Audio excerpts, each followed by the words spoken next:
আজ আমি বানাবো চিংড়ি মাছের আলু দিয়ে ঝাল চচ্চড়ি। প্রথমে চিংড়ি মাছগুলোকে আমি ভেজে রেডি করে নিয়েছি। আলুগুলো আমি ভাজা ভাজা করে নিয়েছি।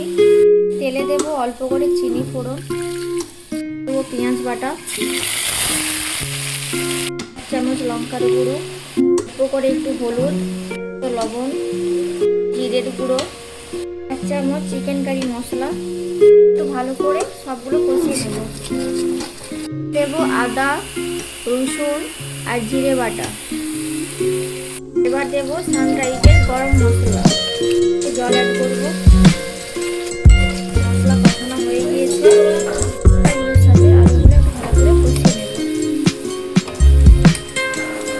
জল অ্যাড করবো। চিংড়ি মাছগুলো দিয়ে দেবো।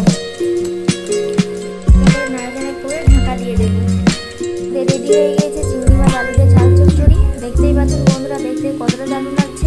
আমি যেরকম ভাবে রান্নাটা করেছি আপনারা সেরকম রান্না করে দেখবেন, খেতে দারুণ।